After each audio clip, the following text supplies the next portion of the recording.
Baik, acara Zoom kita mulai ya. Assalamualaikum warahmatullahi wabarakatuh. Salam sejahtera untuk kita semua. Waalaikumsalam warahmatullahi wabarakatuh. Selamat pagi Bapak Ibu serta rekan-rekan peserta webinar yang saya hormati. Puji syukur kita panjatkan kehadirat Tuhan Yang Maha Esa karena atas limpahan rahmat dan karunia-Nya kita dapat berkumpul dalam acara webinar.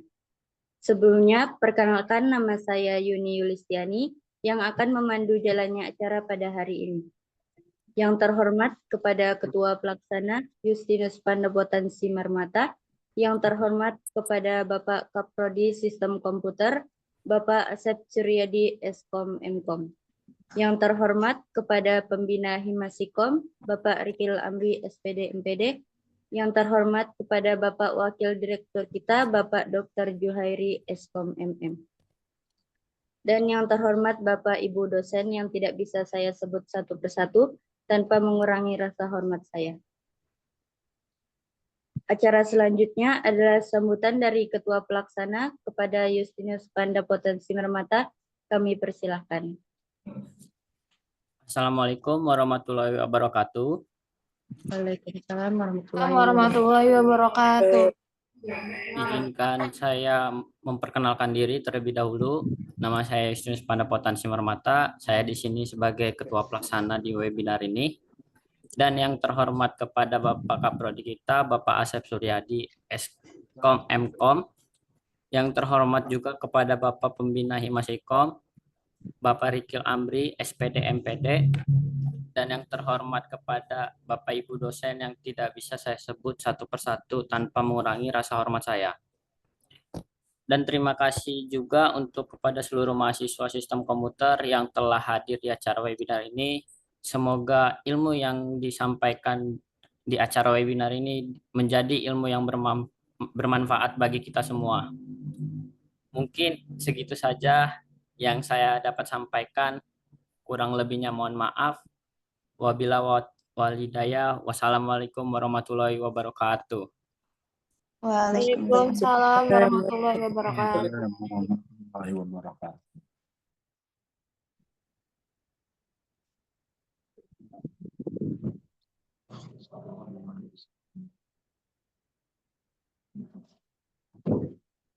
Baik, terima kasih kami ucapkan kepada Panda atas sambutannya. Selanjutnya adalah sambutan dari Bapak Kaprodi kepada Bapak Asep Suryadi Eskom Mkom. Kami persilahkan. Baik, terima kasih. Assalamualaikum warahmatullahi wabarakatuh. Waalaikumsalam warahmatullahi wabarakatuh. Yang kami hormati Bapak Ibu dosen Program Studi Sistem Komputer, mahasiswa-mahasiswi Prodi Sistem Komputer, pengurusan Hima Sistem Komputer, dan pelaksana kegiatan webinar di Program Studi Sistem Komputer ini. Saya ucapkan terima kasih ya kepada seluruh mahasiswa, Bapak Ibu dosen, serta panitia yang sudah menyelenggarakan kegiatan webinar part pertama ya, ini ya, kegiatan pertama ya, di mana nanti ada beberapa kegiatan lanjutan ya, yaitu berbeda dengan temanya ya. Nah, ini adalah bulan pertama ya, setiap bulan itu nanti kegiatan webinar ini akan berlanjut ya, di mana pelaksanaannya itu di setiap minggu ketiga akhir ya, itu di hari Kamis ya, di hari Kamis ya. Nah, kegiatan ini ya itu tujuannya untuk mewadahi mahasiswa kita untuk saling tukar informasi. Nah, di sini kita menyiapkan narasumber itu bukan arti mahasiswanya kita ngambil dari mahasiswa juga untuk narasumber di sini ya. Nah, narasumber di sini bukan arti untuk menggurui kalian ataupun ini ya sebatas hanya bertukar informasi ya, di mana kalau ada teman-teman mahasiswa yang memang saat pembahasannya dengan temanya itu lebih ahli ataupun lebih tahu, nah nanti dimohon juga untuk saling bertukar informasi gitu. Jadi di sini kita hanya berdiskusi terkait dengan dengan ilmuwan kita sesuai bidang kita ya. Nah, ya. Terus juga jika nah sekarang kan temanya itu tentang komputer ya atau peluang di era digital ini ya. Nah, nanti di sini memang kan sangat banyak ya peluang-peluang yang nanti akan diambil ya. Apalagi ya memang di era digital ini ya semua yang hal-hal yang sifatnya masih bersifat manual ya face to face ya sekarang sudah dialihkan semua melalui digital. Nah, ini ya bagi seluruh mahasiswa ya nanti mungkin saat selesai di sini ternyata ini kita bisa nih membuat peluang di dunia digital itu bersama teman-teman kita yang ada di sini. Nah, ini silahkan bisa dibuat tuh ya ya. Nah, terus ya untuk kegiatan berikutnya nanti ya diharapkan untuk seluruh mahasiswa juga bisa berpartisipasi kembali ya karena memang di sana banyak sekali ilmu-ilmu yang manfaat yang akan diberikan gitu ya. Ya, mungkin itu saja yang bisa saya sampaikan, kurang lebihnya mohon maaf. Wassalamualaikum warahmatullahi wabarakatuh. Waalaikumsalam warahmatullahi Waalaikumsalam warahmatullahi wabarakatuh.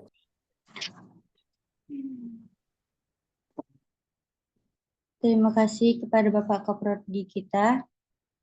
Baik, selanjutnya saya akan serahkan kepada Kak Adel sebagai moderator. Saya persilahkan. Assalamualaikum warahmatullahi wabarakatuh. Waalaikumsalam warahmatullahi wabarakatuh. Selamat pagi dan salam semangat untuk kita semua. Warahmatullahi wabarakatuh. Pertama-tama, saya ingin menyampaikan rasa syukur dan terima kasih yang sebesar-besarnya kepada teman-teman semua yang telah hadir di acara webinar kita yang luar biasa ini. Izin memperkenalkan diri, nama saya Putri Adelia, biasa dipanggil Adel. Dan hari ini saya diberi kesempatan untuk menjadi moderator yang akan mendampingi teman-teman selama jalannya acara. Sebelum memulai, izinkan saya menyapa dan mengucapkan salam hormat kepada Bapak Asep Suryadi, Eskom Mkom, selaku Kaprodi Sistem Komputer, dan yang terhormat Bapak Ibu dosen yang tidak bisa saya sebutkan satu persatu, tapi tidak mengurangi rasa hormat saya. Tak lupa, saya ucapkan selamat datang kepada seluruh peserta webinar yang sangat saya banggakan. Hari ini kita akan menyelami sebuah topik yang sangat menarik, inspiratif, dan tentunya bermanfaat, yaitu mengenal dunia ilmu komputer, peluang dan tantangan di era digital. Webinar kali ini akan terbagi dalam beberapa sesi. Yang pertama ada pembukaan, yang kedua penyampaian materi, yang ketiga sesi tanya jawab, dan yang terakhir penutup. Agar acara ini penuh keberkahan, mari kita awali bersama-sama dengan membaca basmalah. Bismillahirrahmanirrahim. Baik, tanpa berlama-lama lagi, mari kita sambut narasumber kita yang sangat luar biasa dan sangat inspiratif, Kak Tony Rahmat Wahyu. Kepada Kak Tony, kami persilakan untuk menyampaikan materi yang telah disiapkan.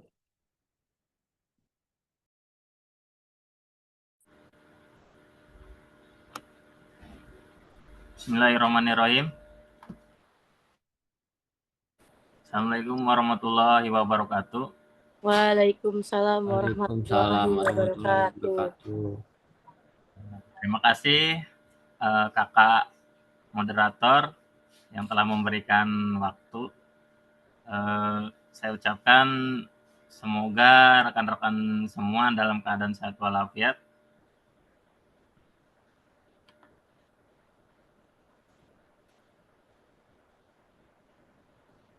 Suara saya kedengaran? Kedengaran. Dengar, Pak. Oke, Pak. Takutnya Benar, Pak. terkendala. Selamat pagi menjelang siang. Salam hangat untuk kita semua. Bersyukur kepada Allah dengan mengucapkan alhamdulillahirabbil alamin.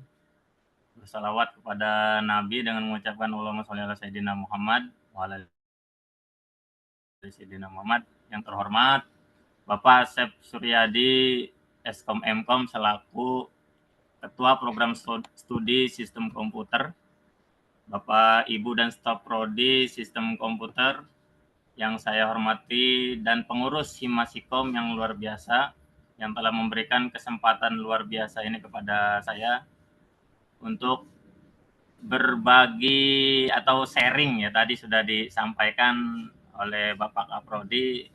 Saya bukan pakar ahli, saya juga masih banyak belajar, jadi ya kita sharing saja. Di sini saya sangat senang sekali ya bisa bertatap muka langsung dengan mahasiswa sistem komputer yang mungkin jarang sekali ada kesempatan seperti ini. Nah, saya sangat mengapresiasi kepada Ketua Pelaksana dan Himasikom selama 7 semester ini ya, baru ada kegiatan seperti ini, itu luar biasa sekali. Mungkin selanjutnya dilanjutkan, dikembangkan lagi, jangan sampai terhenti hanya sampai di kepengurusan saat ini saja. Luar biasa. Bravo untuk Himasikom. Webinar ini mengusung tema yang sangat relevan di era digital saat ini, yaitu mengenal dunia komputer, peluang dan tantangan di era digital.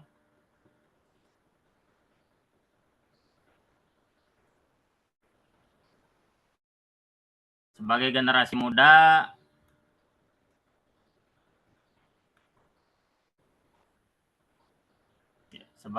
muda, kita berada di garis depan revolusi teknologi. Tugas kita adalah tidak hanya beradaptasi dengan perubahan, tetapi juga menjadi agen perubahan, mengubah tantangan menjadi peluang, dan ide menjadi solusi. Tadi sempat disampaikan oleh Bapak Kaprodi ya, bahwa kita harus bisa berkolaborasi, tidak hanya dengan sesama mahasiswa sistem komputer, tapi dengan mahasiswa lain yang tujuannya ya untuk mengubah tantangan menjadi peluang dan ide menjadi solusi, ya. Izin memperkenalkan diri, nama saya Tony Rahmat Wahyu. Nah, ini sedikit biografi saya. Saya SD, SMP asli Cikande, S1 sedang proses. Mohon doanya kepada seluruh teman-teman semua supaya lulus tepat waktu. Tuh. Saya tinggal di Padarincang. Ini ada nomor WA. Takutnya teman-teman mau tanya-tanya seputar komputer, insya Allah ya saya bisa sedikit menyampaikan ya terkait mungkin kendala atau spesifikasi beberapa komputer, baiknya bagaimana. Nah, tapi ya di sini juga banyak pakar-pakar ahli menurut saya yang bisa diajak sharing gitu ya.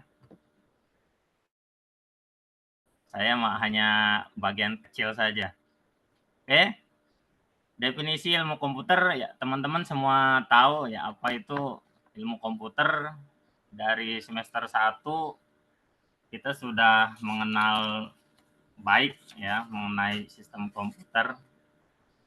Mungkin ya teman-teman yang baru bergabung di sistem komputer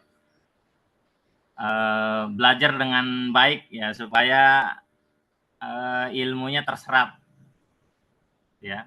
Ilmu komputer dapat didefinisikan menurut ahli sebagai disiplin akademis yang mempelajari teori, pengembangan, dan implementasi sistem berbasis komputer, mencakup algoritma, perangkat lunak, perangkat keras, serta teknik pemrosesan data yang memungkinkan pengelolaan dan analisis informasi secara efisien. Secara umumnya, ilmu komputer berfokus pada bagaimana komputer bekerja, bagaimana data diproses, dan bagaimana teknologi dapat digunakan untuk menyelesaikan masalah secara efisien. Ini dari semester 1 sampai semester 7 saat ini selalu terngiang-ngiang bahwa inti dari komputer itu adalah input, proses, output. Gitu. Baik di mata kuliah pengantar aplikasi komputer sama, di PLC pun sama begitu ya. Jadi nanti ya lebih banyak dari dosen gitu ya. Nah, teman-teman pasti hafal lah dengan gambar-gambar ini ya. Ini adalah penguasa semikonduktor dunia saat ini ya. Semua tahu. Nah, ini Intel dan ini AMD. Nah, yang ini adalah bentuk dari komponen komputer. Nah, di Intel ini ya ini adalah beberapa seri prosesor yang diproduksi oleh Intel dan di bawahnya adalah seri prosesor yang diproduksi oleh AMD. Nah, di prosesor ini terbagi dari beberapa generasi, mulai dari generasi 1 sampai sekarang generasi 14 tertinggi, di mana ya generasi 14 ini sudah didukung oleh AI gitu ya. Mungkin ya teman-teman semua tahu lah apa itu AI ya. Karena ya saya sendiri pun menggunakan AI kalau belajar gitu. Ya. Mungkin teman-teman di sini ada yang memiliki atau mungkin komputer yang digunakan, laptop yang digunakan saat ini salah satunya ada di sini logo-logonya ya. Gitu. Jadi ya semuanya sama, hanya saja dibedakan oleh komponen inti prosesornya. Ya, semakin banyak inti prosesor yang ada pada komputer atau laptop, ya semakin bagus dalam digunakan dalam penggunaan multitasking gitu ya. Di sini ya bedanya apa sih AMD sama Ryzen gitu ya. Sebenarnya sih si pembuat semikonduktor Intel dan AMD ini ya pendirinya itu tadinya bekerja di dalam satu perusahaan yang sama gitu ya. Hanya ya beda PC, akhirnya mereka keluar. Orang pertama membuat semikonduktor Intel dan yang kedua membuat AMD gitu. Cuma memang dua merek ini di pasar global itu bersaing sangat ketat sekali gitu ya. Tipsnya ya bagaimana sih kita memilih prosesor yang baik gitu ya. Prosesor yang baik itu ya disesuaikan dengan penggunaan kita gitu, penggunaan sehari-hari. Kalau misalnya hanya untuk ketik-ketik dokumen normal ya sebenarnya Intel Celeron pun cukup gitu ya. Tapi ya jangan sampai Intel Celeron dipaksa untuk install CX Programmer gitu atau install AutoCAD ya itu kasihan sih prosesornya gitu ya. Karena ya untuk software-software yang tertinggi itu yang misalnya dengan size lebih dari 2 GB programnya dia bisa menyebabkan panas berlebih pada kinerja prosesor sehingga akan menyebabkan overheat seperti itu. Tuh ya. Nah, di sini ada beberapa sampel performa evolution gitu ya. Jadi ya untuk prosesor generasi lama biasanya ukuran semikonduktornya itu kisaran 14 nanomili ke atas gitu ya. Nah, sekarang yang paling canggih itu adalah semikonduktor dengan ukuran 3 nanomili gitu ya. Karena ya ukuran 3 nanomili ini tuh luar biasa sekali efisiensinya, terus integrasi dengan AI-nya sangat mendukung gitu ya. Kalau budgetnya memang lumayan gitu ya. Pasti ya prosesor yang ukurannya 3 nanomili ini biasanya dibanderol dengan harga lebih dari 15 juta ke atas seperti itu. Oke. Di sini ada prosesor. Nah, ini ada Intel Core i5 generasi 6. Nah, dan sebelahnya ada AMD Ryzen 5 seri 5000 dengan kode 5600G. Seperti itu. Nah, bedanya apa sih? Bedanya prosesor itu didasarkan oleh penggunaan bagian konektornya. Jadi prosesor itu dibagi menjadi 3 bagian. Yang pertama ada jenis PGA atau kepanjangan dari pin grid array, ada LGA, line grid array, dan BGA, ball grid array. Bedanya apa sih? PGA ini adalah jenis pin prosesor di mana penggunaannya lebih banyak oleh seri AMD di PGA ya. Tapi ya Intel generasi 1, 2, 3 juga masih menggunakan PGA ini. Kelebihannya prosesor yang masih PGA ini bisa di-upgrade sampai seri tertinggi, tapi di generasi dia gitu ya. Caranya mudah, tinggal buka penguncinya saja, langsung lepas, terus tinggal dipasang lagi seperti itu. Selanjutnya ada LGA. LGA ini sering kita temui di motherboard untuk prosesor Intel seperti itu. Gitu ya. Di prosesor kalau yang teman-teman yang suka ngerakit ngerakit komputer, nah biasanya akan menemukan prosesor jenis seperti ini. Seperti itu, di mana ya pin-pinnya itu ada di motherboardnya, sedangkan prosesornya hanya papan seperti ini saja, berbentuk LAN gitu ya. Nah, LGA ini sering ditemukan oleh motherboard Intel, banyaknya Intel yang pakai LGA seperti itu. Nah, kemudian ada BGA, ball grid array, di mana ball grid array ini sangat sulit sekali di-upgrade karena membutuhkan alat yang sangat canggih, dan ya saya pun sebagai teknisi komputer belum punya alat yang sanggup untuk membongkar dan memasang kembali prosesor jenis BGA ini. Cuma memang dari generasi prosesor generasi 4 sampai generasi 14 saat ini BGA ini banyak digunakan oleh seluruh laptop seperti itu.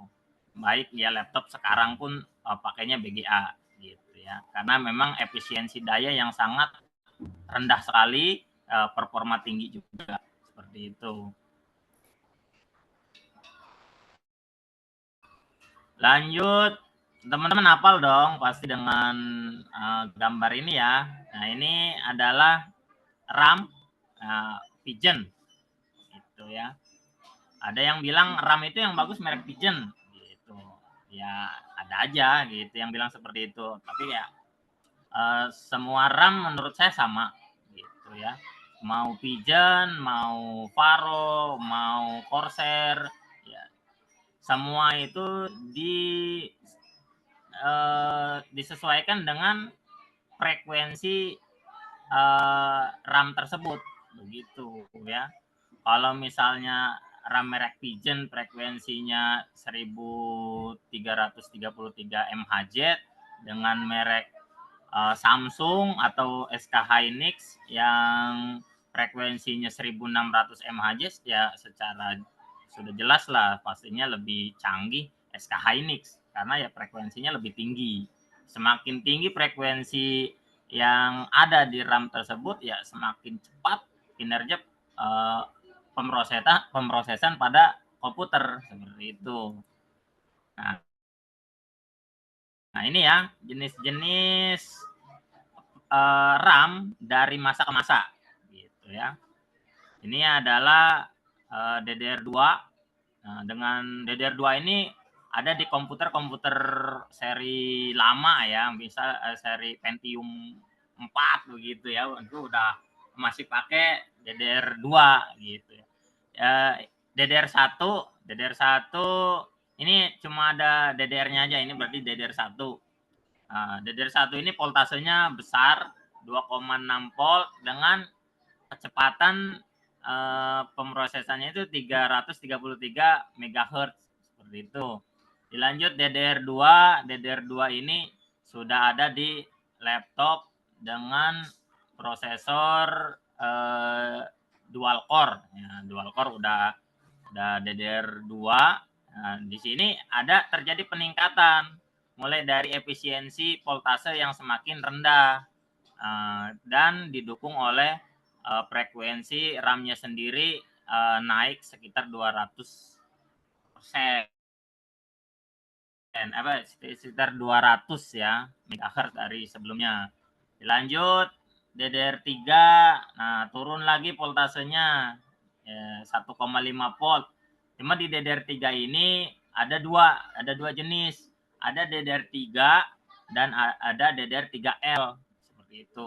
Khawatir ya teman-teman mau upgrade laptop salah beli RAM gitu, harusnya DDR3 malah belinya DDR3L ya. Secara otomatis nanti laptopnya akan indikator laptop akan menyala tapi layarnya blank hitam gitu.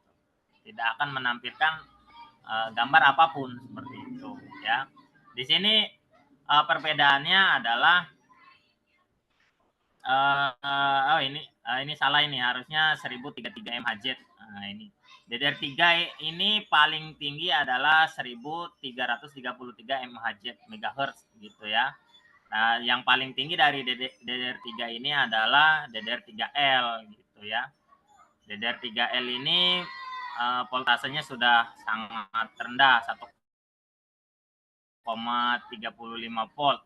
Nah, makanya laptop yang menggunakan DDR3 biasa dipasangkan dengan DDR3L ya secara otomatis akan mati gitu ya. Karena ya voltase yang dibutuhkan oleh RAM-nya ya tidak terpenuhi, bahkan melebihi, seperti itu.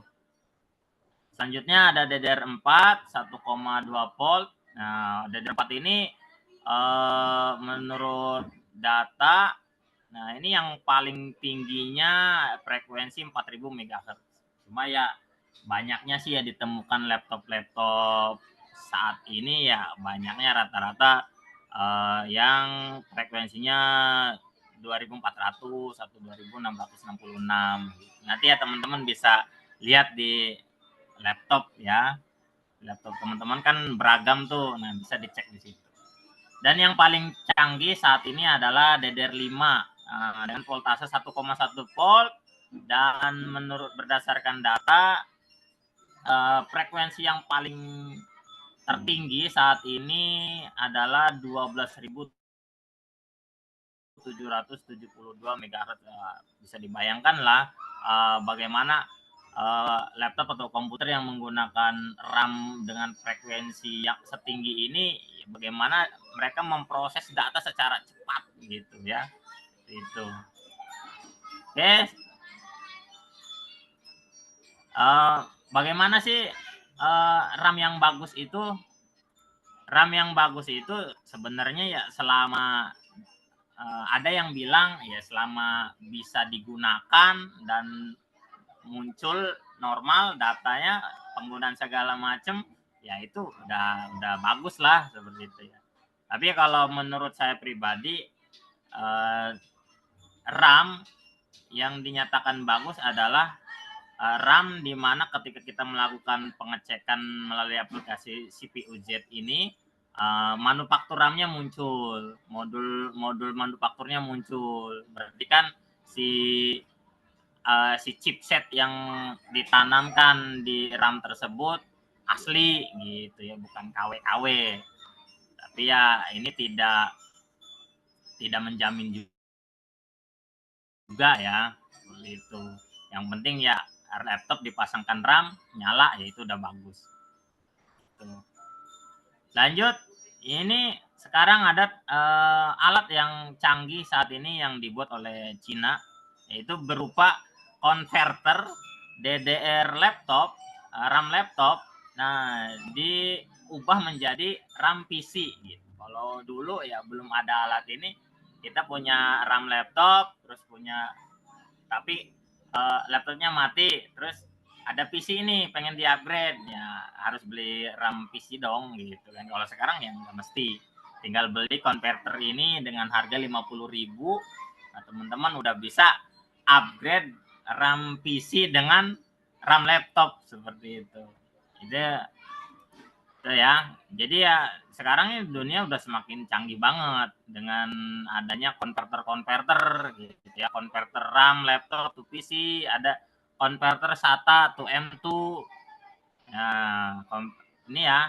Jadi SSD M2 itu bisa dijadikan SSD SATA seperti itu. Dan ini yang lebih mantap lagi ya, konverter USB Type C itu 11 in 1 gitu ya, jadi 11 dalam 1. Nah, itu luar biasa banget gitu ya.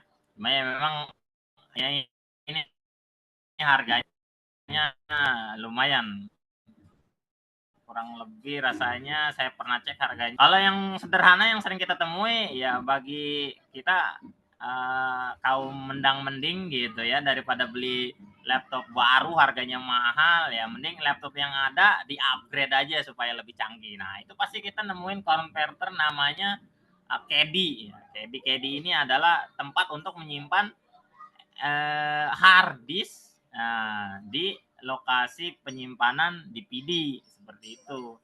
Ya, bagi teman-teman yang laptopnya laptop seri slim ya, secara otomatis di laptop seri slim itu tidak disediakan DPD seperti itu ya. Oke, lanjut, peran ilmu komputer dalam kehidupan sehari-hari. Nah, pasti tahu dong teman-teman, komputer itu berperan dalam kehidupan sehari-hari ya, semuanya pasti mengalami gitu ya. Komputer berperan dalam kehidupan sehari melalui teknologi seperti smartphone, nah gitu ya, layanan daring, sistem pembayaran digital, otomasi rumah, serta peningkatan efisiensi kerja di berbagai bidang seperti kesehatan, pendidikan, dan transportasi, sehingga mempermudah aktivitas kita dalam meningkatkan produktivitas. Nah, yang suka belanja online itu adalah bagian dari peran komputer dalam kehidupan kita. Yang tadinya kita harus berdesak-desakan di pasar kalau mau beli baju, atau harus harus cari-cari informasi merek apa yang bagus, ya sekarang udah ada semua di dalam ini ya, di dalam genggaman kita, smartphone seperti itu. Oke. Nah, di sini peran ini ya, peran ilmu komputer ini, izin sebentar.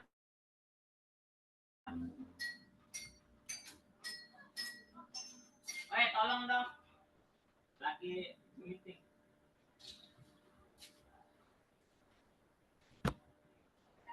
Oke, maaf, kita lanjutkan. Di sini ada berbagai contoh peran dalam kehidupan sehari-hari gitu ya. Nah, ini saya bekerja di instansi pendidikan di mana saat ini pendidikan ya sudah disentuh oleh teknologi gitu ya.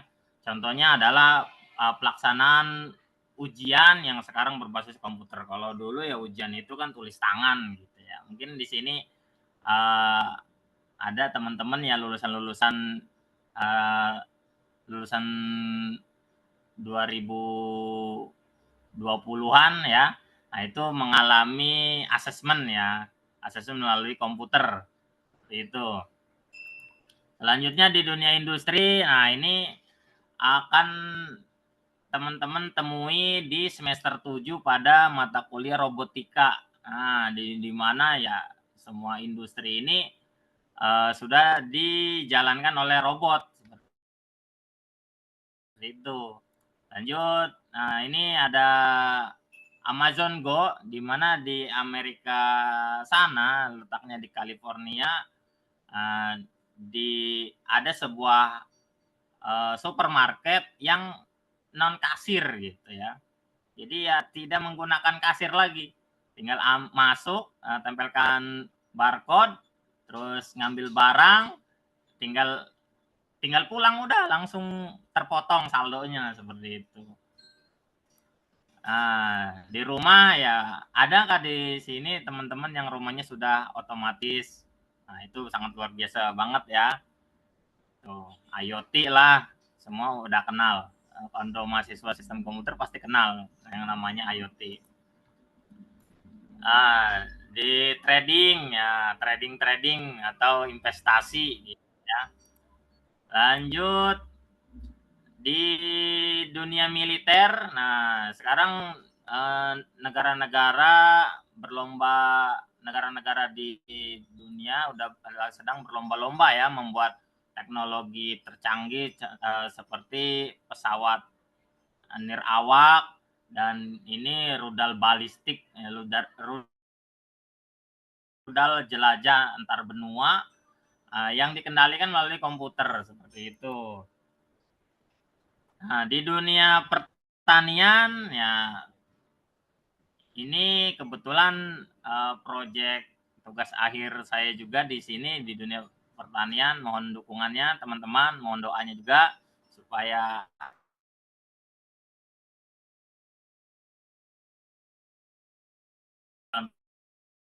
pengerjaan tugas akhir. Nah, ini saya berfokus pada IoT dunia kesehatan. Nah, ini komputer sangat berperan saat ini, terutama ya pasti kalau teman-teman kenal dengan gambar ini. Nah, ini adalah Mi Band. Nah, di Mi Band ini ya dia bisa mendeteksi detak jantung ya, terus ya dan lain-lain lah gitu ya yang bisa mengajak kita untuk hidup sehat gitu, dipantau melalui Mi Band ini gitu ya. Jadi kayak teman-teman kalau pengen cek detak jantung, kinerja jantung ya sekarang udah ada Mi Band, jadi nggak perlu ke dokter lagi. Tapi ya tidak seharusnya juga kita tetap tidak menghilangkan peran dokter di sini gitu ya. Karena ya yang lebih tahu masalah kesehatan ya pasti dokter gitu. Ini hanya sebagai alat saja untuk apa ya mengetahui informasi sederhana saja gitu ya. Ya informasi lebih jelasnya dokter yang paling paham. Oke? Mengapa ilmu komputer penting di era digital? Nah, gitu ya. Ilmu komputer penting di era digital karena menjadi fondasi inovasi teknologi memungkinkan pengembangan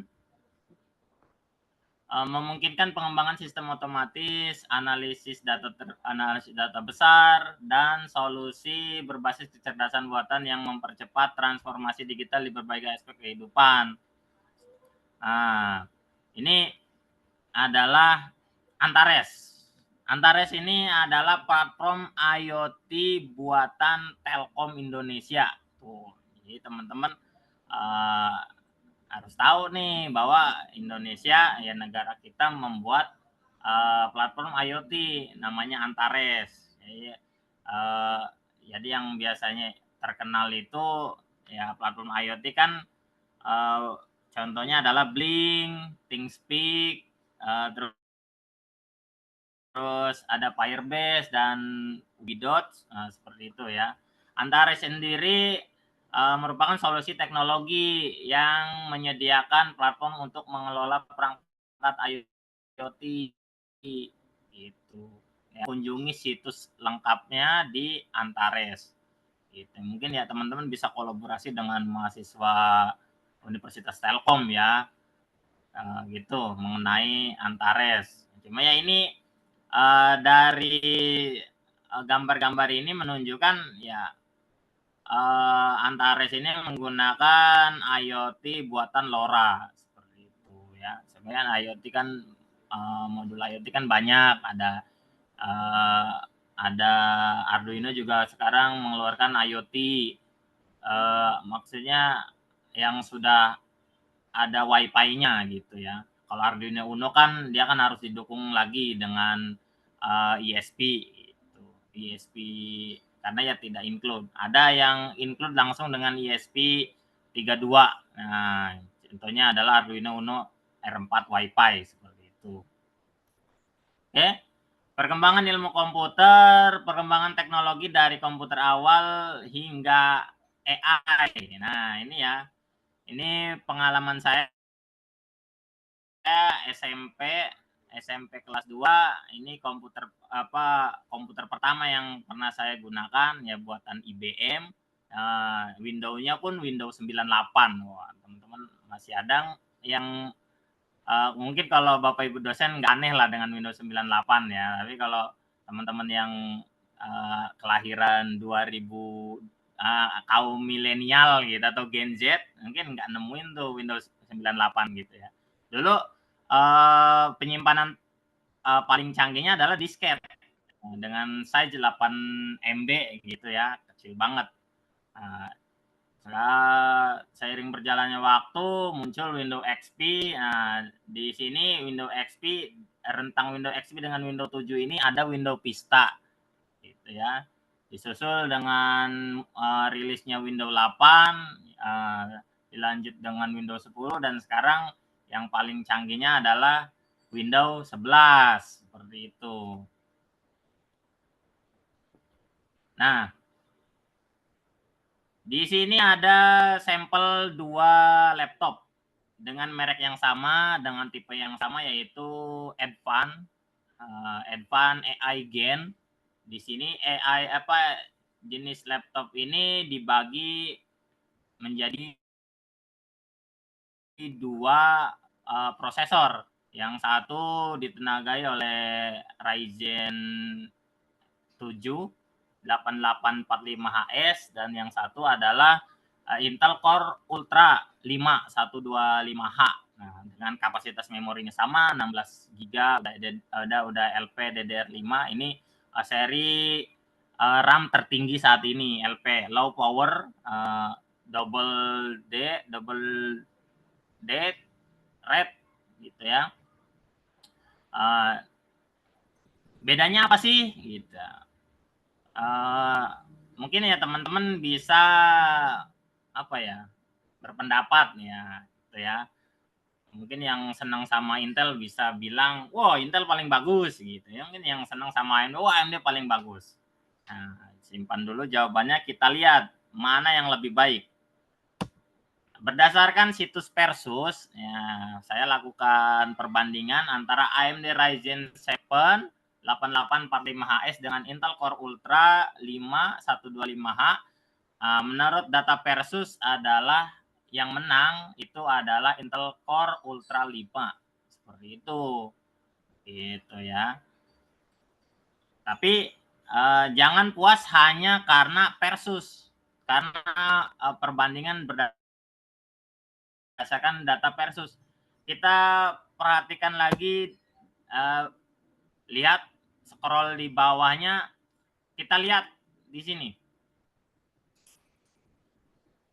Kecepatan CPU yang dimiliki oleh Ryzen 7, yaitu inti prosesornya 8 dengan kecepatan 3,8 GHz.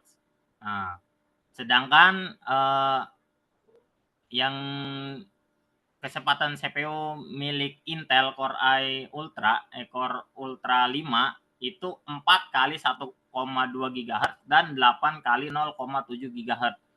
Bedanya apa sih? Bedanya adalah biasanya di Intel itu ada jenis ini ya, kayak contohnya misal 4C dan biasanya kodenya itu 4F X 8E. Nah, seperti itu. Prosesor ada kodenya seperti itu. Kalau di Intel, artinya adalah 4P itu adalah 4 prosesor untuk performa dan 8 prosesor untuk efisiensi, seperti itu. Ya, intinya adalah prosesor yang digunakan untuk memproses datanya itu hanya 4 core saja gitu. Sedangkan AMD 8 inti prosesornya ini ya semuanya sama rata gitu ya, 3,8 GHz, di mana daya dukung untuk memproses datanya itu sangat luar biasa sekali dalam digunakan multitasking. Di dunia saat ini kan multitasking itu sangat perlu gitu ya, nggak bisa kita kerja satu-satu gitu. Kalau kerja satu-satu ya semakin ketinggalan, seperti itu. Oke, tren terkini dalam ilmu komputer. Nah, teman-teman tahu dong apa sih yang lagi ngetren saat ini dalam ilmu komputer? Ya ini, logo-logo ini nggak asing lah bagi kita. Ini logo ChatGPT, yang ini Copilot, yang ini Gemini, dan ini adalah Google Drive, yang ini OneDrive, yang ini Terabox, yang ini iCloud, seperti itu. Dan yang tengah ini adalah cyber security. Tren saat ini ya itu, ya sekarang negara kita ini lagi was-was ya dengan hacker gitu. Tahun lalu ada serangan hacker Bjorka yang mengklaim telah menyerang PDSN ya, Pusat Data Sementara Nasional. Akhirnya ya acak-acakan tuh, mulai dari data-data kita yang diperjualbelikan berdasarkan informasi ya. Terus adanya serangan virus ransomware di Bank BSI yang menyebabkan waktu itu 1 minggu atau rasanya 1 minggu deh, akses Bank BSI akses banking mobile-nya itu terganggu gitu, bahkan tidak bisa, seperti itu. Alhamdulillah ya fakultas kita sudah menyelenggarakan seminar yang luar biasa tahun lalu dengan mendatangkan pakar IT ya, Bapak Ono Widodo Purbo. Itu sangat berkesan sekali bagi saya gitu ya. Mudah-mudahan ada lagi event berkesan seperti itu ya, kita nantikan ya. Kita nantikan ya surprise dari fakultas ya. Kita nantikan lagi apa ini kira-kira seminarnya dan siapa yang akan didatangkan gitu ya. Colek Pak Kaprodi gitu. Nah, peluang dan tantangan di era digital. Nah, di sini teman-teman bisa berprofesi sebagai peluang karir profesi di bidang komputer ya banyak ya. Bisa menjadi software engineer. Kemarin tahun lalu saya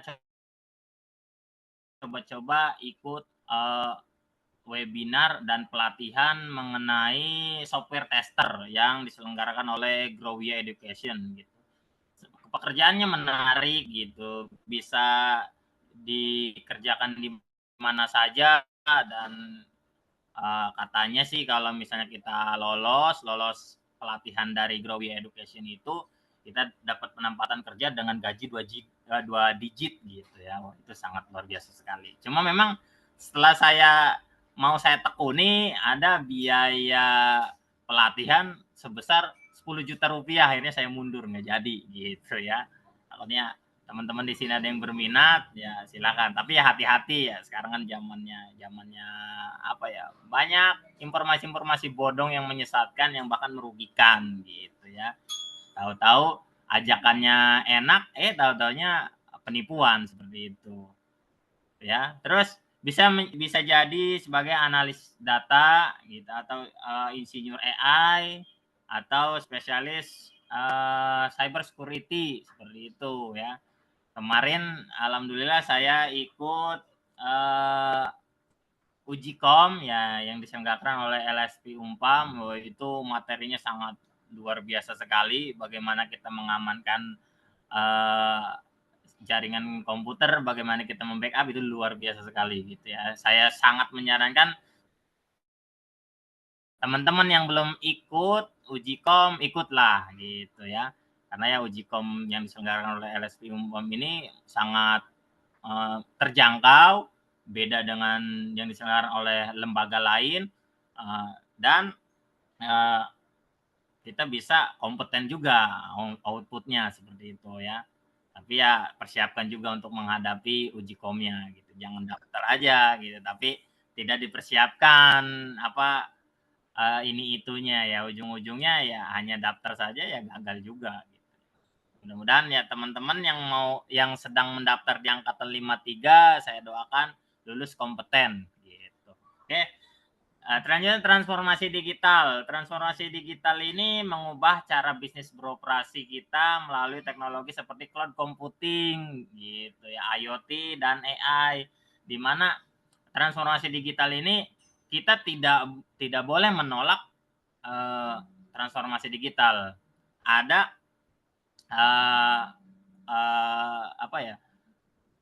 ada bos Bukalapak pernah mengeluarkan statement, zaman tidak bisa dilawan gitu katanya, tapi zaman bisa dijadikan kawan. Artinya ya kita nih harus mau gitu loh mengikuti perkembangan zaman saat ini, jangan menolak gitu ya. Karena kalau kita menolak ya kita akan semakin tertinggal jauh gitu. Selanjutnya keamanan dan privasi data. Nah, meningkatnya kebutuhan untuk melindungi data di tengah ancaman cyber. Ya, pastinya butuh dong. Kita nih tujuan dari sistem komputer kan salah satunya adalah rekayasa perangkat lunak. Nah, itu ya mungkin ya IoT di situ letaknya gitu ya. Bisa mungkin teman-teman juga jadi teknisi komputer ya seperti saya gitu. Saya juga masih banyak belajar ya. Jadi ya kalau ada informasi yang bagus mengenai dunia teknisi komputer ya boleh share ke saya gitu ya. Karena saya juga masih banyak butuh pengalaman lagi. Lanjut. Masa depan ilmu komputer. Komputer terus berkembang. Nah, saat ini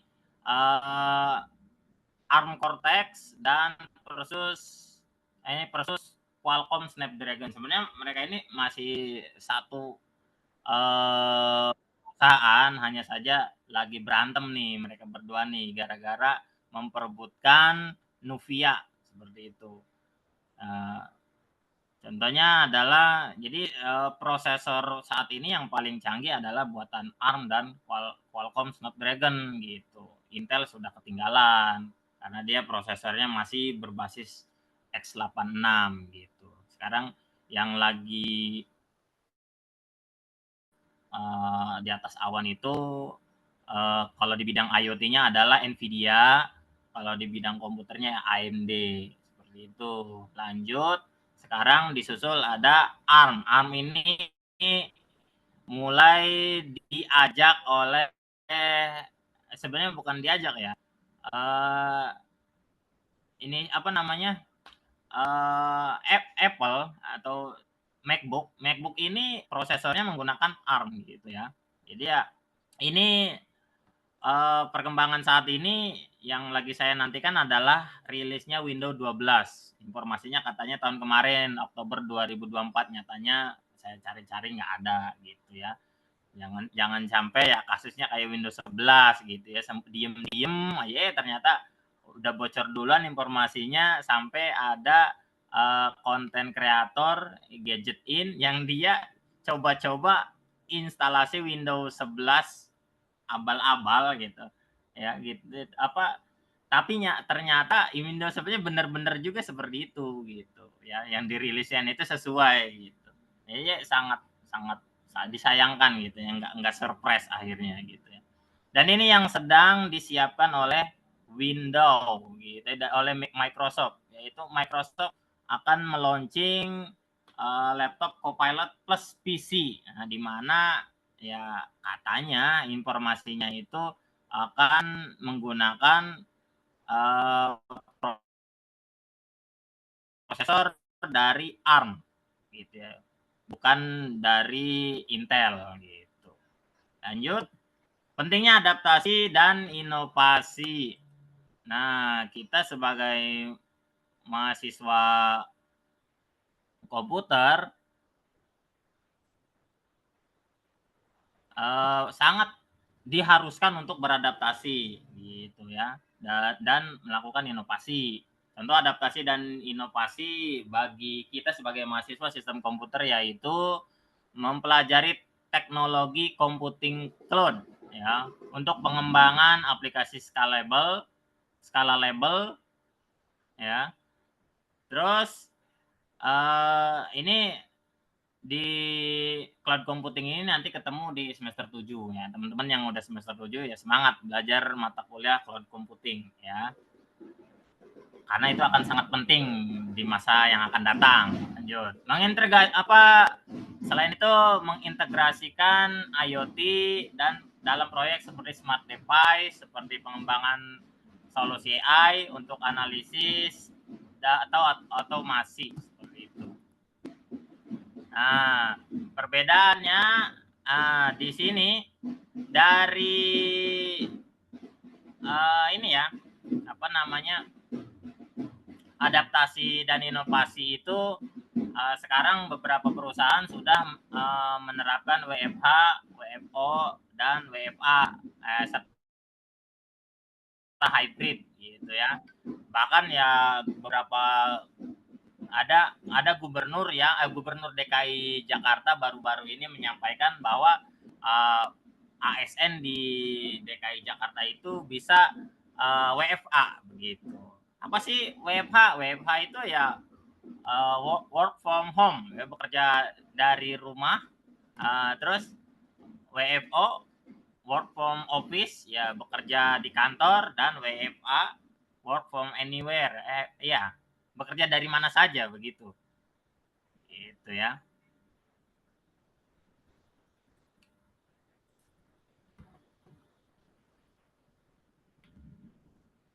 Bagaimana kita bisa berkontribusi dalam dunia digital? Nah, ini yang paling penting untuk teman-teman semua nih, termasuk saya juga sih gitu ya.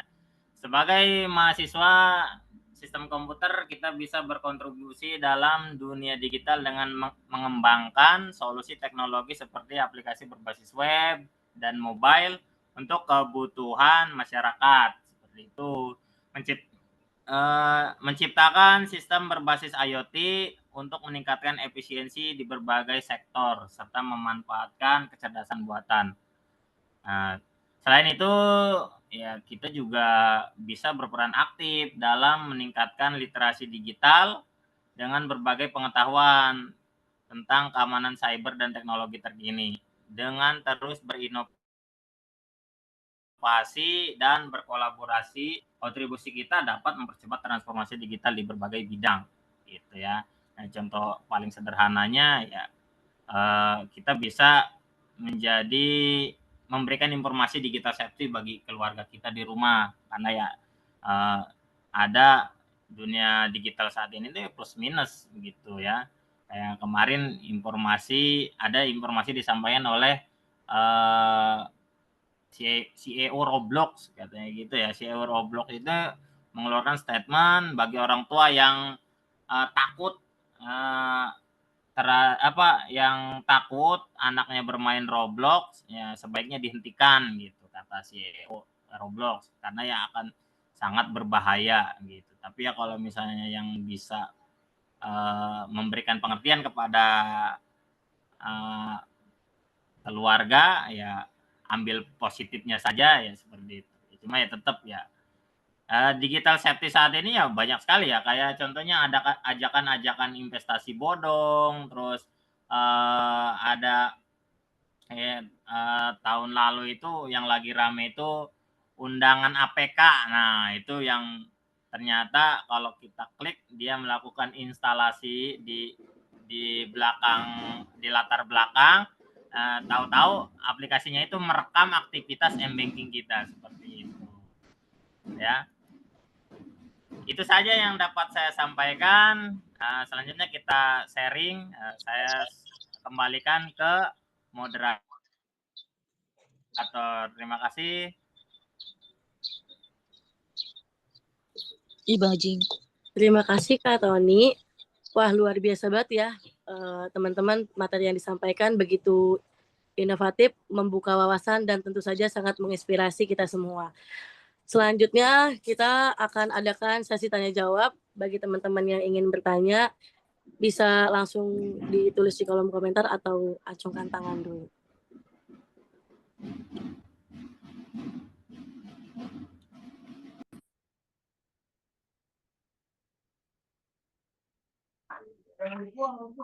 Assalamualaikum Pak, saya mau tanya nih dari 02 SKME 001.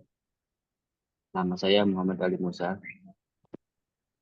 Ini saya mau bertanya, tadi kan ada kaitannya tentang yang undangan APK ya. Jadi ketika di klik atau kita akses itu dia akan meretas atau merekam aktivitas yang di gadget kita itu.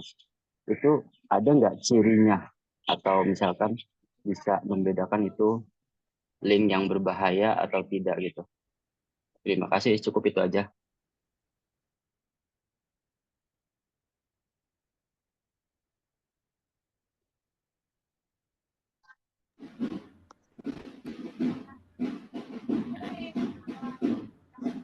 Izin moderator, mungkin ada teman-teman yang lain.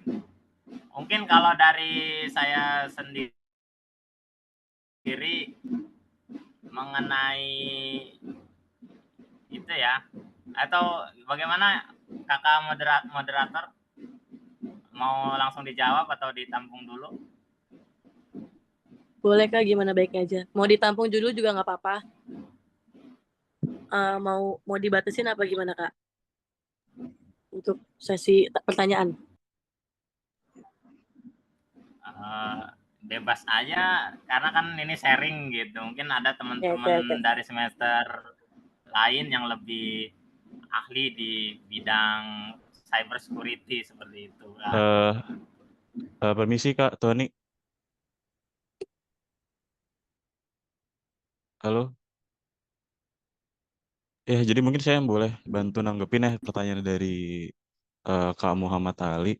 Karena kebetulan saya kerja di bagian cyber security ya. Tadi kan pertanyaannya tentang kita ada indikasi nggak sih atau ada tolak ukur kalau misalkan kita mengakses sebuah aplikasi atau sebuah link yang isinya atau sebuah entah undangan atau aplikasi atau URL gitu, dan gimana caranya kita tahu kita itu terkompromis atau terhack lah ya bahasa gampangnya, data kita tuh dicuri gitu. Jadi yang pertama kita sebenarnya cari dulu root cause analysis atau kita cari tahu dulu ini sebenarnya yang dikasih di WA ini apakah sebuah link yang beneran, kan ada .com, .co.id.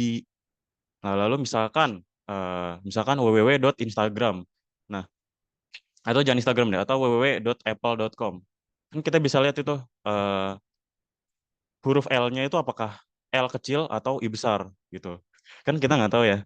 Nah, ketika diklik tiba-tiba kita langsung menjerumus ke website yang sebenarnya malicious atau website yang berbahaya. Jadi pertahanan sebenarnya yang pertama kita harus aware dulu. Yang pertama dari sisi usernya ya, dari sisi penggunanya yang pertama kita harus aware dulu gitu. Nah, lalu setelah kita aware, yang kedua baru kita lihat ketika kita klik itu link, dampaknya apa? Mungkin misalnya kita diarahin ke website yang sebenarnya malicious gitu. Jadi sebenarnya balik lagi ke usernya. Jadi kita tetap memang harus aware dan harus waspada gitu. Apalagi kan udah banyak kasus-kasus penipuan ya, entah dari rekening bank gitu, atau kita dapat hadiah, misalkan selamat Anda dapat hadiah handphone, iPhone gitu kan. Gitu. Karena kan ya secara logika aja kita kalau pakai logika yang lama, nggak mungkin kita dikasih hadiah secara cuma-cuma kan. Pasti akan ada harus effortnya dulu gitu. Gitu. Apalagi di zaman sekarang ya. Gitu. Paling itu sih jawabannya. Ya semoga membantu ya Kak Terima Muhammad Ali. kasih. Terima kasih Ketua. Mohon maaf sebelumnya. Tadi saya eh, kurang tahu ya. Harus ke Ketua dulu gitu. Kebetulan ini Ketua saya. Siapa Prof. Materi tadi? Lupa saya. Pak Tony. Eh, Jadi mungkin kalau untuk dari lebih spesifikasinya, Bang Tami, ada nggak kira-kira dari Kenapa? link itu? Ya, Misalkan jadi yang oke. Jadi emang ini pertanyaan menarik dari dulu sebenarnya sampai sekarang kasus-kasus penipuan lewat link, lewat WA, lewat Facebook itu banyak banget. Nah, kalau ciri-cirinya yang pertama kalau misalkan katakanlah kita dapat SMS atau dapat WhatsApp itu berupa undangan misalkan. Kita diundang ke pernikahan atau kemana. Kalau misalkan emang format filenya kan ada attachment ya, entah itu PDF atau dokumen apapun, doc, Word gitu. Kita lihat kalau misalkan emang dia titik APK belakangnya formatnya, itu kan sebenarnya nggak masuk akal karena undangan apa yang pakai aplikasi. Nah, kecuali dari Play Store langsung. Kalau itu mungkin kita masih bisa terima. Tapi kalau misalkan kita langsung di Japri di attachment menggunakan APK itu patut dicurigai sebenarnya. Karena sebenarnya apa namanya? Dengan hanya kita dikirim gambar atau dikirim doc atau Word-nya ya kan dimana isinya kan teks-teks kan Bapak dan Ibu siapa tanggal berapa tolong hadir gitu kan. Tapi kalau APK sebenarnya itu patut dicurigai karena ada kebutuhan apa kita harus nge-install aplikasi gitu. Kecuali ya emang pakai website yang dari undangan kan ada tuh ya undangan digital gitu. Kalau itu emang itu legit gitu atau itu sebenarnya bukan sebuah penipuan. Tapi ya tetap patut dicurigai juga karena kalau misalkan pakai website gak menutup kemungkinan itu juga sebuah penipuan. Jadi lagi-lagi kita yang harus aware seperti itu.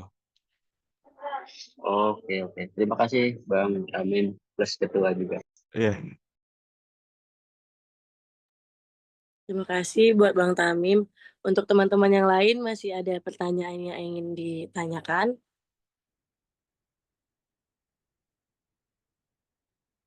Mungkin saya boleh nanya Kak Tony. Boleh. Tadi kan sempat ngebahas cloud computing ya. Computing di awan ya berarti kan. Nah, kalau misalnya kita ngomongin cloud computing kan sekarang Iya. tantangannya itu gimana caranya kita ngurangin capex ya atau keluaran. Jadi kita beli di awal sebuah server atau sebuah perangkat dan solusinya kan kita bisa menggunakan cloud atau IaaS ya. Kalau sekarang ya infrastruktur as a service. Jadi kita tinggal beli infrastruktur Betul. di awan gitu. Jadi kita nggak usah ngelola hardware, kita nggak usah nambah disk gitu. Kita tinggal langsung beli aja dan itu biasanya kan subscription ya. Nah, cuman itu kan untuk maksudnya ada untuk pasar di perusahaan atau company-company gede. Tapi kalau misalnya kayak pasar untuk organisasi atau kita buat perorangan atau buat UMKM gitu ya, atau bahkan buat kampus-kampus gini sebenarnya cloud computing tuh menjadi solusi yang tepat nggak sih? Atau tetap kita kembali ke konvensional, ke hardware-hardware konvensional gitu Kak? Siap. Mohon izin. Sebenarnya sih kalau untuk cloud computing ya kalau menurut saya gitu Kak ya, disesuaikan dengan ya kapasitas yang ada di di kebutuhan kita gitu ya. Kayak contohnya ya saya sendiri menerapkan cloud computing sederhana gitu ya di tempat kerja saya ya nyatanya ya sumber dayanya nggak banyak yang nggak paham mengenai penerapan cloud computing sendiri gitu Kak. Ya akhirnya ujung-ujungnya balik lagi ke metode konvensional seperti itu. Makanya ya cloud computing ini kan hanya dibahas di dunia di fakultas sistem komputer saja, luar dari sistem komputer itu. Nah, makanya ya tugas kita sebagai agensi dari sistem komputer, sebagai mahasiswa komputer ya tugas kita yang menjelaskan cloud computing ini agar semuanya paham dulu nih apa sih cloud computing gitu Kak. Sama sih kalau semuanya paham dengan cloud computing ini sangat membantu sekali gitu ya. Kita misal bisa bekerja dengan jarak jauh, terus kebutuhan data misal kita nggak perlu pulang ke rumah untuk mengambil pekerjaan terus balik lagi ke kantor gitu ya, karena kita bisa mengakses berdasarkan data yang tersimpan di cloud seperti itu. Kayak contohnya penerapan Google Drive di handphone kita ya secara sederhana kan bisa kita menyimpan dokumen-dokumen penting, kayak contohnya saya menyimpan tugas-tugas kuliah di Google Drive seperti itu Kak. Jadi yang ketika ada pada mata kuliah yang bahannya itu ketinggalan di rumah ya tinggal diakses saja melalui Google ini ya, Google Drive ya, layanan cloud-nya seperti itu. Mungkin dari teman-teman yang lain bisa menambahkan, dari saya mungkin itu saja. Oh ya, jadi berarti kita balik lagi ke kebutuhan ya Kak. Apakah kita butuh atau enggak dan apakah SDM kita memadai ya? Karena emang cloud computing itu teknologi yang cukup advance ya Kak sebenarnya. Betul Kak. Sangat sekali. Karena ya butuh ini juga ya, butuh pastinya orang-orang itu kan pengen aplikasi itu kan user friendly gitu ya, atau mudah digunakan seperti itu Kak. Kalau yang expert kayak contohnya kita nih yang biasa pakai OS operating system Windows, tahu-tahu dihadapkan dengan operating system Linux. Wah, bingungnya seperti apa itu pasti Kak. Dan contoh seperti itu. Saya jujur saya sendiri untuk mengoperasikan Linux nyerah saya. Oke.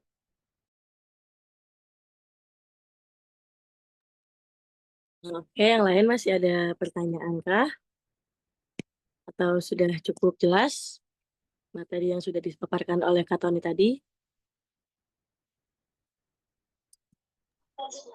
Oh iya, satu lagi materi boleh di-share nggak Kak?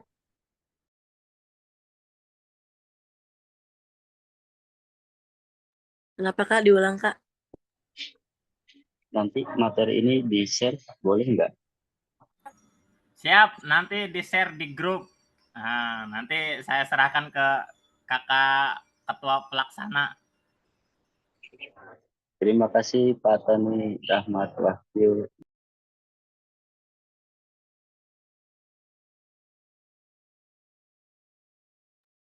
Untuk teman-teman yang lain masih adakah yang ingin ditanyakan? Atau sudah cukup?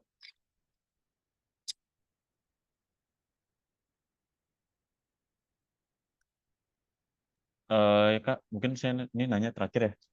Boleh Kak, boleh Kak. Ya, jadi ini pertanyaan mungkin cukup basic. Kalau misalkan kita misalnya kita perspektif sebagai orang yang awam tentang sistem komputer, kira-kira flow-nya itu gimana ya Kak? Misalkan dari gimana kita cara belajar mengenal dunia komputer. Apalagi kan sesuai tema kita ya, peluang tantangan di era digital ya. Karena kan kita udah harus tahu dulu nih pasti basic dari sebuah sistem komputer itu gimana. Gitu Kak.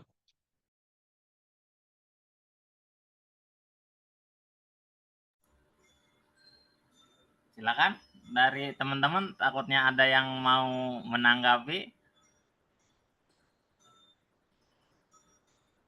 Kan kita sharing.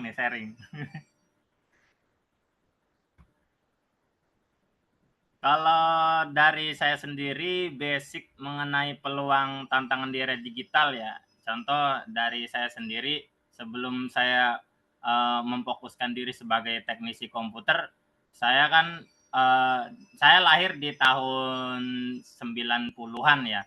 Di mana di tahun tersebut tuh komputer itu masih jarang banget gitu loh. Adapun komputer ya tahu lah jadulnya kayak apa gitu ya. Terus muncul-muncul di tahun 2008 itu marak sekali warnet seperti itu. Nah, pastinya dengan sekarang memasuki revolusi industri 5.0 kan, tadinya kita kan revolusi 4.0 di mana ya semuanya itu serba otomatis. Nah, sekarang revolusi industri 5.0 ini semuanya IoT seperti itu gitu ya. Nah, pastinya banyak peluang-peluang yang akan muncul di situ bagi orang yang mau serius dalam sistem komputer seperti itu. Mulai jadi sebagai teknisi komputernya untuk pemeliharaan hardware, bisa jadi juga sebagai engineer dari software atau engineer dari dari jaringan seperti itu. Jadi ya komputer itu kan luas gitu ya.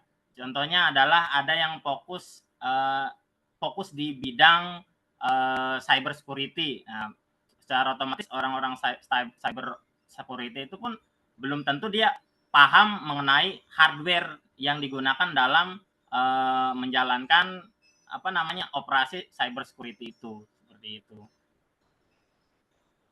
Selain itu ya paling sederhananya sih kalau peluang di era digital ini kalau saya sih menanggapinya kayaknya akan seiring meningkatnya penggunaan komputer, pasti seiring itu juga banyak orang yang akan membutuhkan pemeliharaan pada perangkat mereka. Makanya saya fokus menjadi teknisi komputer.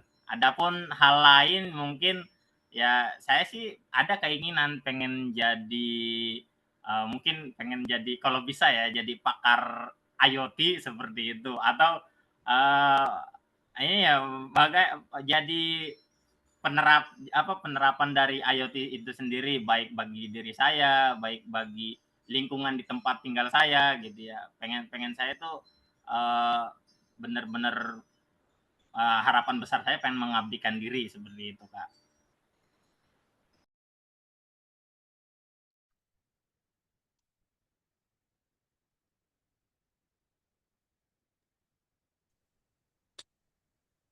Mungkin sudah cukup.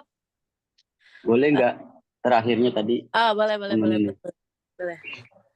Biar ada temennya tadi Bang Famin terakhirnya. Boleh. Jadi tadi kan Pak Tony sedikit singgung masalah Arduino ya. Boleh nggak sedikit minta penjelasan dari Pak Tony tentang Arduino itu apa sih, kelebihannya apa, fungsinya apa gitu. Sedikit juga nggak apa-apa. Kalau tadi saya sudah ekspor ya atau sedikit cari-cari tahu juga di YouTube itu banyak banget informasinya dan belum ketemu yang fixnya kayak apa gitu. Terima kasih.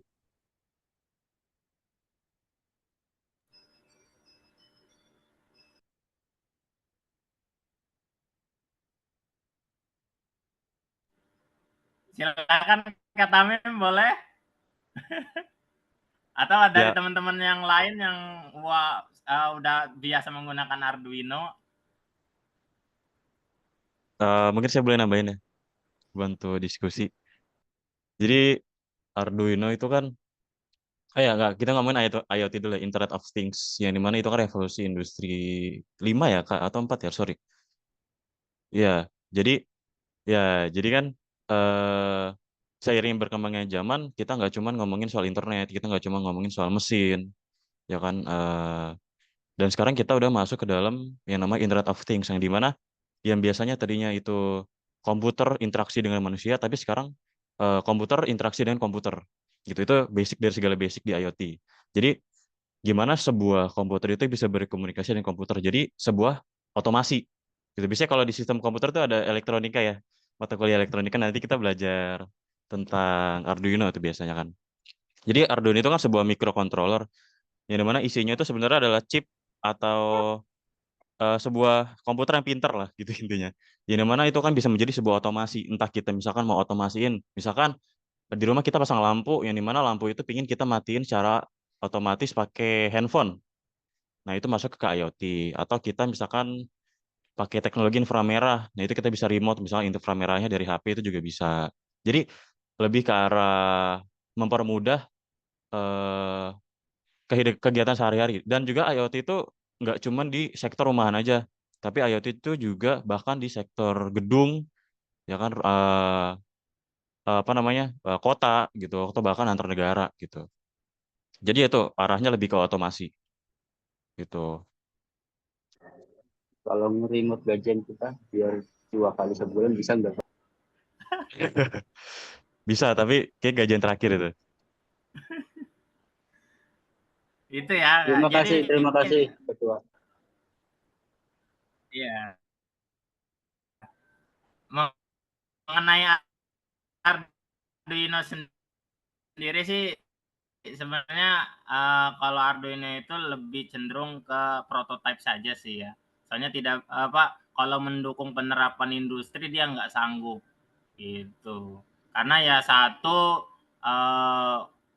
kalau misalnya Arduino digunakan ya banyak relay-relay yang dibutuhkan gitu ya. Sebenarnya kalau untuk otomatisasi PLC ya. Kalau Arduino itu saya ikut seminar yang diselenggarakan oleh sistem komputer ya mengenai IoT. Ada pertanyaan di situ apa waktu itu seminar tentang PLC. Ada pertanyaan Arduino itu bisa nggak sih dipakai di industri gitu.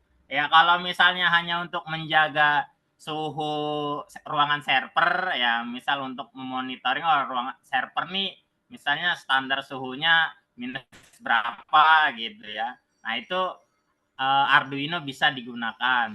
Tapi kalau untuk skala produksi industri kesimpulannya Arduino itu hanya sebatas untuk ini aja ya hobi atau prototype saja seperti itu. Sebenarnya sih ada Arduino sekarang udah merilis Arduino VLC. Cuma ya saya cek harganya ya nggak ramah di kantong gitu. Kalau untuk Arduino kan yang paling murah Arduino yang umum kita ketahui kan Arduino Nano sama Arduino Uno R3. Nah, Arduino Uno R3 ini dibagi dua, ada yang versi DIP dan ada yang versi SMD. Nah, bedanya apa sih? Kalau versi DIP ini si IC Atmel-nya itu bisa dicabut ketika terjadi error atau terjadi kerusakan pada IC Atmega-nya. Jadi tinggal dibelikan lagi IC Atmega-nya tinggal ditancapin lagi seperti itu. Tapi kalau Arduino SMD apabila terjadi kerusakan pada IC-nya ya udah wassalam, itu harus ganti modulnya juga seperti itu. Bedanya hanya di situ dan beda harga sih. Kalau Arduino DIP kan dia rentang harga 120.000. Kalau Arduino versi SMD itu kan cuma 40 ribuan. Nah, untuk cara kerjanya ya sama. Cara kerjanya sama, nggak jauh beda. Ya bedanya itu hanya lebih lebih efisien. Kalau terjadi kerusakan pada IC ya tinggal beli IC-nya aja gitu. Bedanya cuma di situ sih. Nah, kalau setelah codingannya itu programnya sudah dibuat, terus sudah diupload, untuk konektor dari laptop ke Arduino itu langsung dilepas itu nggak apa-apa, Pak? Apa itu sudah terupload di ininya, di Arduino-nya? Oh, kalau untuk proses penguploadan itu selama ada kan biasanya setelah selesai upload itu ada muncul kalimat done complete. Nah, itu Compiling. udah Iya, aman sih. ya. Gitu. Pada Oh, proses berarti udah compile bisa itu dicabut ya? di akhir prosesnya itu ada done complete. Nah, seperti itu ya. Berarti udah selesai, udah aman dicabut juga Iya. seperti itu. Oke. Terima kasih. Ya, yang penting ketika proses compilingnya itu jangan sampai muncul kalimat merah gitu. Apalagi ada Iya, yang kalimat error itu ya. not found error. Nah, itu Iya. kan. Nah, itu kan Iya. ada masalah. Ada masalah mungkin di library-nya atau ada Iya. nilai ini ya, nilai coding yang tidak sesuai menurut ini ya, uji coba. Dan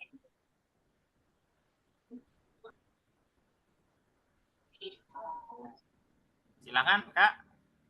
Mungkin Kak Tamim ada mau menambahkan mengenai proses compiling? Ya, cukup sih itu jawabannya cukup. Terima kasih Nah, emang Pak Todi. kebetulan project saya ini saya nyoba-nyoba pakai Arduino Uno R4 Wi-Fi yang versi terbarunya. Waktu itu saya beli karena belum ada yang versi klonnya, ya mahal banget gitu ya. Sekarang udah ada Kalau versi boleh klonnya tahu dengan spill harga Kak, berapa 200.000 harganya? Oh, 200.000. Kalau yang versi klon 200.000 dapat, tapi kalau yang ori buatan Italia itu saya waktu itu beli 650.000. Lumayan ya. Nanti aja proyeknya. Lumayan. Karena waktu itu begitu rilis belum ada versi klonnya gitu, Kak. Jadi ya udahlah, daripada nanti proyeknya nggak jalan, akhirnya saya paksa beli gitu. Kalau itu beli Sekarang klon itu di mana, Kak? selang beberapa bulan muncul tuh klon-klonnya tuh. Banyak kok di ini ya, di e-commerce banyak, bisa di Shopee ada, di Tokopedia ada, di Blibli ya, ya banyak lah gitu. Tinggal disebutkan aja kita pengen Arduino apa gitu, nanti muncul gitu. Kalau biasa saya belanja sih di toko CNC Store Bandung. Nah, kalau teman-teman yang suka bikin project pasti hafal dong dengan toko CNC Store Bandung ini gitu. Karena dia kan penyedia ini ya, penyedia itu apa namanya microcontroller terlengkap menurut saya. Tapi ya selain CNC Bandung itu ya banyak, ada HW Tinker dari Surabaya, terus ada Mekatron di Depok gitu yang menyediakan alat-alat microcontroller ini. Cuma ya kalau teman-teman lebih bagusnya sih kata saya sih Raspberry gitu ya. Cuma Raspberry itu luar biasa.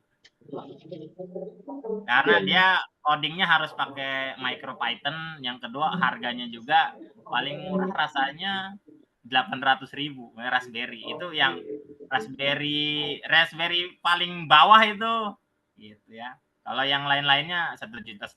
Karena memang kalau Raspberry itu sudah disebut sebagai mikrokomputer gitu. Udah ada jack ininya, HDMI-nya, bisa langsung ke monitor kita ke situ. Seperti itu.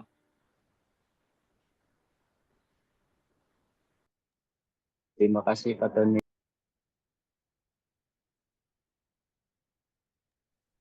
Selanjutnya, masih ada yang mau ditanyakan untuk teman-teman yang lain?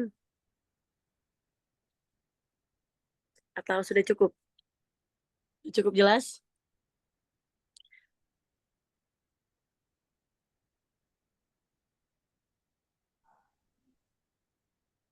Baik, semoga penjelasan dari Kak Tony dan teman-teman tadi bisa membuka wawasan dan menjawab rasa penasaran kita semua tadi ya.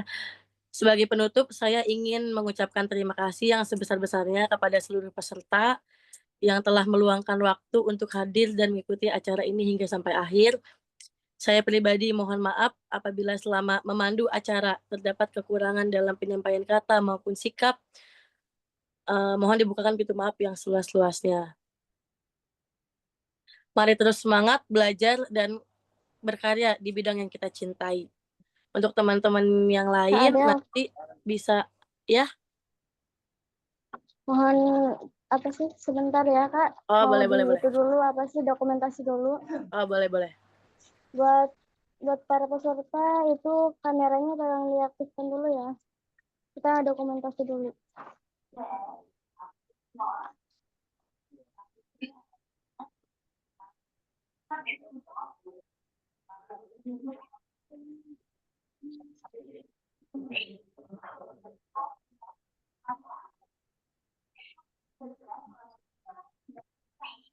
Apakah udah semua Kak?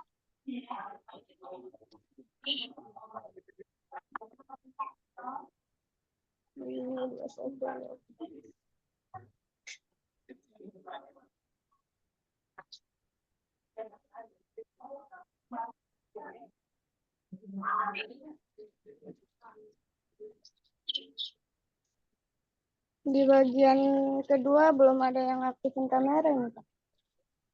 Tolong diaktifkan dulu kameranya ya teman-teman.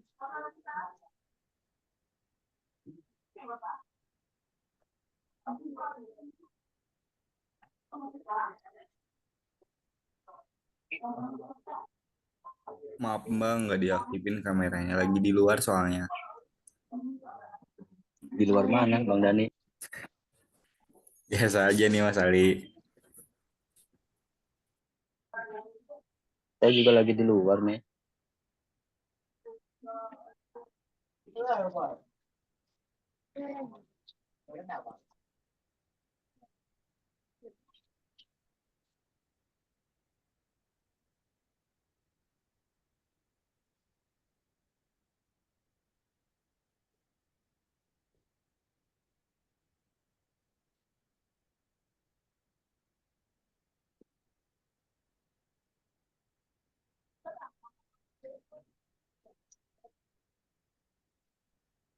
Untuk dokumentasi sudah selesai kah? Bentar lagi, Kak.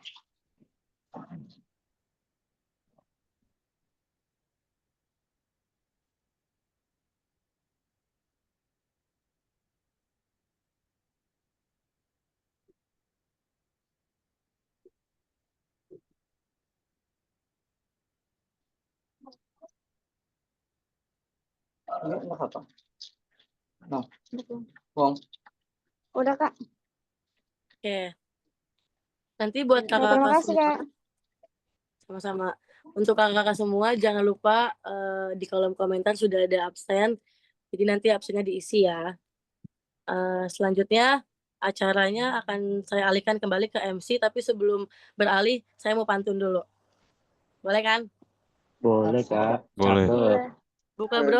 Buka browser, ketik alamat. Cakep. Cakep. Akses cepat tanpa ragu. Cakep. Terima kasih atas semangat. Sampai bertemu di lain waktu. Kurang lebihnya mohon maaf. Wassalamualaikum warahmatullahi wabarakatuh. Waalaikumsalam warahmatullahi wabarakatuh. Mantap, Le.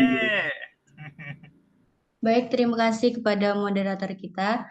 Akhirnya sampailah kita di penghujung acara. Kami ucapkan terima kasih sebesar-besarnya kepada narasumber, peserta, dan panitia yang telah berpartisipasi dalam webinar ini. Semoga apa yang kita dapatkan hari ini bermanfaat dan dapat diterapkan dalam aktivitas kita masing-masing. Saya selaku MC, mohon maaf jika ada kekurangan. Mohon maaf atas segala kekurangannya. Wassalamualaikum warahmatullahi wabarakatuh. Waalaikumsalam warahmatullahi wabarakatuh.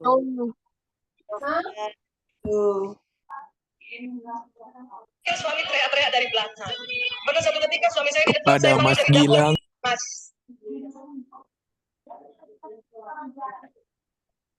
Mas, oh iya obatnya tipis.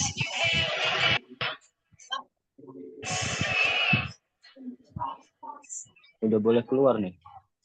Boleh, boleh. Akhirnya mau ada pantun lagi. Kalau mau nambahin boleh, Mas. Boleh kalau mau nambahin. Ikan lele. Kita kabur, Le. Ya udah, makasih semuanya. Assalamualaikum. Oke. Apalah dia tuh?